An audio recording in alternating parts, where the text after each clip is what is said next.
Գյուրջան Կասկադ, հասանելի բնակարաններ 65 ամիս մարման ժամկետով։ Հարգելի գործընկերներ, մենք այստեղ ենք ոչ նրա համար, որ ծափահարենք եւ գողոբանենք իրար, դա չափազանց ալուրջ եւ անպատասխանատու կլներ։ Մենք չպետք է վարանենք եւ պարտավոր ենք խոսել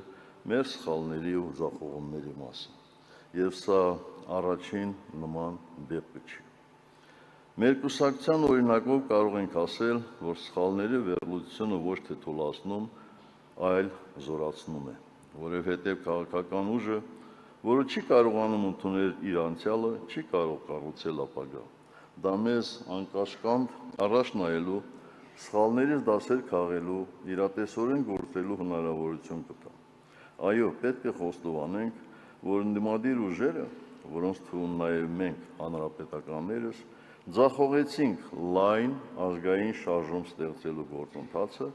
ընդհանուր նպատակի շուրջ ընդդիմադիր ուժերի միավորումը, որը կարող էր կանգնեցնել այս խելագարությունը։ Մենք մնացինք մասնատված, կասկածամիտ միմյանց հանդեպ, կրելով հին հակասությունների բեռը, մինչդեռ նավը շարունակում է խորտակվել։ Ազգային ուժերս այս տարիների ընթացքում հայրենավաճառ գործող կառավարիչների դեմ կանգնած առանձին հատվածներ էինք, բայց ամբողջական այլընտրանք չդարձանք։ Եվ մինչ ներքին այդ ջլատող պայքարում մենք իրար միս ենք ուտում, կեղտոտ վաճառականները փորձում են գեղեցիկ փաթեթավորել ու սեփական աթոռի արժեքով վաճառել այն ամենը, ինչը մեր ժողովրդի լավագույն զավակների հետ միասին տասնամյակներով կառուցել ենք արյամբ ու քրտինքով։ Սրանց կառավարման ողջ ժամանակահատվածում իրավիճակը վերլուծելով մենք կանխատեսում էինք հաճախ պարզորոշ տեսնում, բարձրաձայնում, զգուշացնում այն աղետների խաղաղություն ամեն գնով օրակարգի ռիսկերի մասին, որ բերեցին ու բերում են մեր պետության ժողովրդի գլխին, բայց ավաղ կանխատեսումը կանխարգելում չկարողացանք դարձնել։ Մեր աշխատանքի ընթացքում ունեցել ենք ձախողումներ, որոնք խոստովանենք, որքան մերը նույնքան էլ բոլոր ազգային ուժերինն է։ Հաճախ ինքս ինձ հարցնում եմ, եւ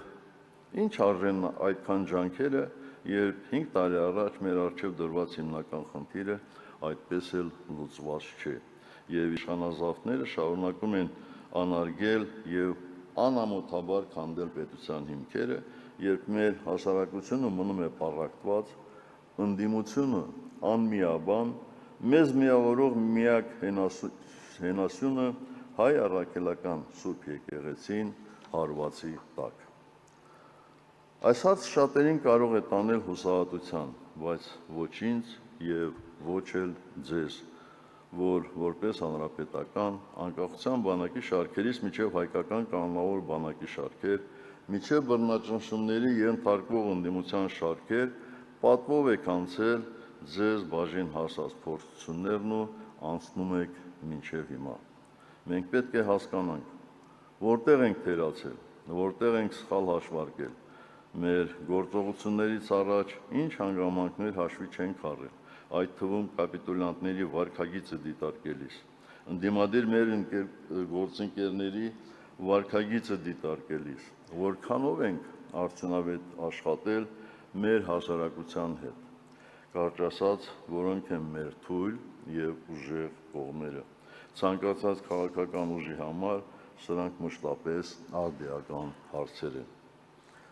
Պատկերացրել ենք արդյոք, որ պոպուլիստ իշխանազավթները կարող են օրոցերոկով ոտնահարել սահմանադրությունը, անտեսել գրված ու չգրված բոլոր բարոյական նորմերը, սեփական աթոռը պահելու դիմաց անամոթաբար վաճառել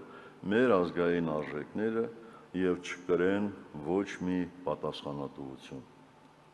Կապիտուլյանտը ժամանակին մեղադրում էր, թե գործող սահմանադրությունը Սերժ Սարգսյանի հագով կարված կոստյում է։ Իսկ հիմա արի ու տես,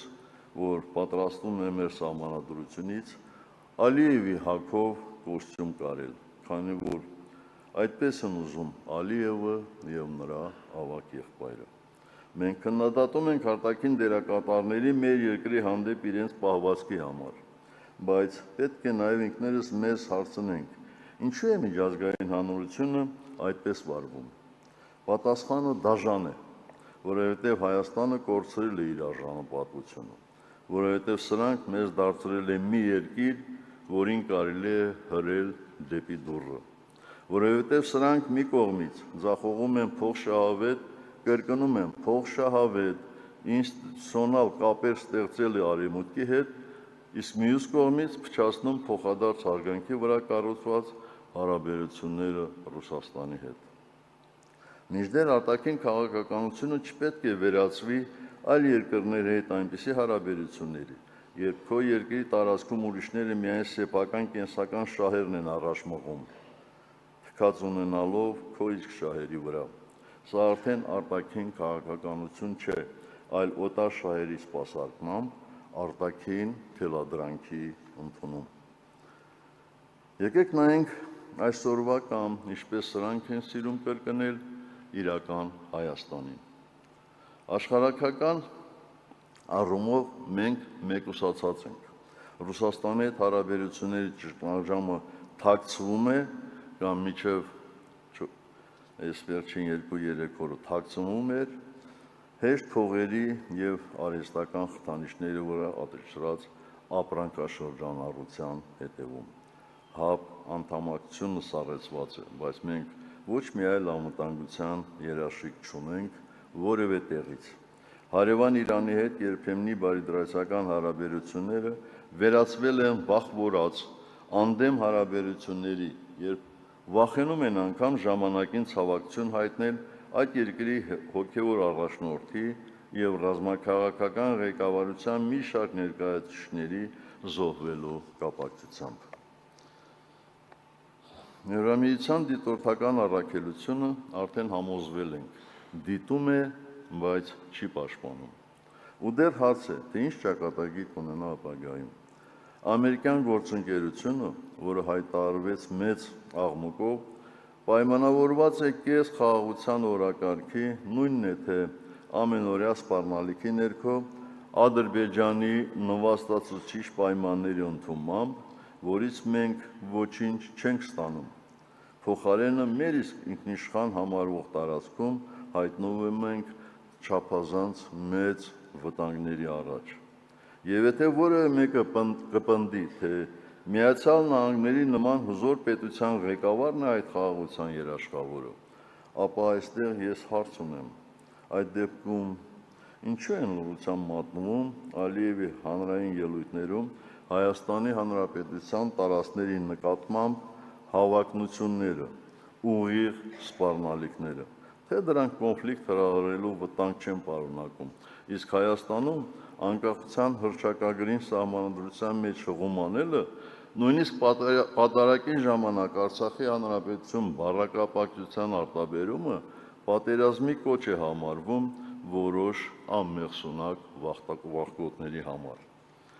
Այսպես շարունակվելու դեպքում չի բացառվում, որ որոշ ժամանակ հետո արգելվելու է արտաբերել նաև Հայաստանի Հանրապետության բառակապակցությունը, փոխարենը ոչ կոնֆլիկտային է համարվելու Արևմտյան Ադրբեջանը, բահո խաղաղությունը հարվածի տակ չեն դնելու։ Միգուցե սա մի քիչ չափազանցություն է, բայց ցավոք սրտի այս 8 տարիների ընթացքում մենք տեսանք գործողություններ, տեսանք երևույթներ, որ որևէ պարագայում մինչ այդ մենք չէինք կարող պատկերացնել։ Հարգելի գործընկերներ, նախորդ համագումարից հետո մինչև օրս ընդդիմության դիրքերից մենք շարունակում ենք պայքարել ընդդեմ այն գործընթացի, որ ներկայիս կառավարիչները աղյուս առ աղյուս կազմաքանդում են պետությունը, միաժամանակ դիֆերամներ ծնելով գոյություն չունեցող ժողովրդավարությանը։ Այսօր կուսակցության հերթական համագումարում մենք պարտավոր ենք հաշվետու լինել, խոսել ինչպես անցած տարիներին մեր առջև դրված ներկուսակցական խնդիրների լուծման ուղղությամբ կատարված աշխատանքի, դրանց արդյունքների, այնպես էլ հանրապետականի համար շատ ավելի կարևոր վերկուսակցական համազգային խնդիրների ու մտահոգությունների, դրանց հաղթահարման ուղղությամբ նաև մեր մասնակցությամբ իրականացված քայլերի, մեր սխալների ու ձեռքբերումների եւ որ կարևոր է հետագա անելիքների մասին այս վճռորոշ ժամանակահատվածում։ Սակայն մինչ այդ ջերմությամբ հիշենք մեր այն կուսակից ընկերներին, ովքեր այս ընթացքում հրաժեշտ տվեցին երկրային կյանքին, այդ թվում հանրապետականի ակունքներում կանգնած Ռազմիկ Զոհրաբյանին, Գալուստ Սահակյանին, Վազգեն Կարախանյանին։ Նրանց հիշատակը վառ է մեր սրտերում, իսկ կյանքի ուղին անվերապահ նվիրումի եւ աննկուն պայքարի խորհրդանիշ։ Կուսակցության նախորդ համագումարից հետո ցավոք մեր երկրում ողբերգական ճակատագրական իրադարձություններ տեղի ունեցան, որոնք ոչ միայն անխուսափելի ազդեցություն ունեցան ներքաղաքական գործընթացների, ընդդիմադիր քաղաքական ուժերի գործունեության վրա, այլև տարածաշրջանում նոր եւ վտանգավոր զարգացումների դուռ բացեցին։ Եվ այսօր մենք կանգնած ենք մի իրականության առաջ, որը սոսկ քաղաքական խնդիր չէ, այլ համազգային ցավ ու փորձություն։ Շատերին թվում էր, թե 44-օրյա պատերազմն իր աղետալի հետևանքներով ամենասարսափելին է, որ կարող էր պատահել մեր ժողովրդի հետ այս արկածախնդիր եւ ապազգային կառավարիչների օրոք։ Մենք այդպես չէինք կարծում։ Մենք շատ պարզ տեսնում էինք, թե ինչպես են անամոթաբար կրկին խաբում եւ մոլորեցնում մեր ժողովրդին։ Դեռևս մեր նախորդ համագումարում հորդորում էինք չապրել պատանքներով եւ չդադարել ամեն օր բոլոր հնարավորություններով գործել ազգադավ ուժերի դեմ։ Այո, մենք տեսնում էինք, թե ինչպես են կապիտուլյանտ իշխանությունները պատերազմի շոկը չհաղթահարած ժողովրդին նոյեմբերի 9-ի փաստաթղթի ստորագրումը ներկայացնում որպես խաղաղության դարաշրջանի սկիզբ եւ համոզում, թե պարտությունից հետո բացվում է նոր էջ, թե իբր այդ ստորագրությունը ճանապարհ է հարթում կայունության, անվտանգության եւ խաղաղության համար։ Սակայն շատ չանցած վերջնականապես պայթեց խաղաղության դարաշրջան կոչվող փուչիկը։ 2022 թվականի դեկտեմբերին Արցախը հայտնվեց լիակատար շրջափակման մեջ, շուրջ 10 ամիս անցավ հումանիտար ճգնաժամի տառապանքի ու մաքարման բոլոր դժվարություններով, ցրտի, սովի, կենսական անհրաժեշտության միջոցների սուր պակասի ու անորոշության պայմաններում, խաբված եւ դավաճանված Հայաստանի կառավարիչների կողմից, տեսավ միջազգային կազմակերպությունների սահմանած նորմերի եւ իրավունքների ողջ դատարկությունը աշխարհի անտարբերությունում։